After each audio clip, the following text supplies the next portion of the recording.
அதிமுக மட்டும் தனித்து நிற்கவில்லை. அதிமுக யாரை தோளிலே தூக்கி சுமந்து வருகிறது என்றால் பிஜேபி.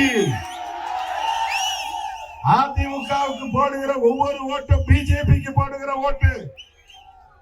பிஜேபி நம்மை போல சராசரியான அரசியல் கட்சி இல்லை. சாதி வெறியை தூண்டுகிற கட்சி, மதவெறியை தூண்டுகிற கட்சி, இஸ்லாமியர்களை விரோதிகளாக தோற்றப்படுத்துகிற கட்சி, கிறிஸ்தவர்களை பகைவர்களாக கருதுகிற கட்சி, வெறுப்பு அரசியலை விதைக்கிற கட்சி, ஒருபோதும் சமத்துவத்தை பேசாத கட்சி, புரட்சியாளர் அம்பேத்கரின் கொள்கைகளை ஏற்காத கட்சி, சமூக நல்லிணக்கத்தை விரும்பாத கட்சி, தமிழையும் தமிழர்களையும் மதிக்காத கட்சி. அந்த கட்சியை தோளில் தூக்கி சுமந்து வருபவர் எடப்பாடி பழனிசாமி அவர்கள். அவருக்கு போடுகிற ஒவ்வொரு ஓட்டும் மோடிக்கு போடுவதாகத்தான் அமையும். அதிமுக ஆட்சி அமைக்கக்கூடிய சூழல் வந்தால் பிஜேபி காரன் தான் முதலமைச்சராக வரும் சூழல் உருவாகும்.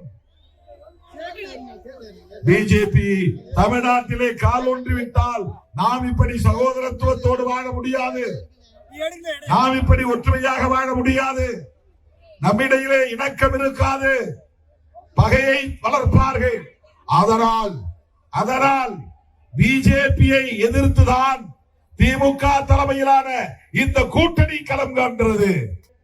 தப்பி தவறியும் இங்கே பிஜேபி வலுப்பெற்றுவிடக் கூடாது என்றால் அண்ணன் தளபதி அவர்களின் தலைமையிலான திமுக அரசு, திராவிட முன்மாதிரி அரசு தமிழ்நாட்டில் மீண்டும் தொடர வேண்டும்.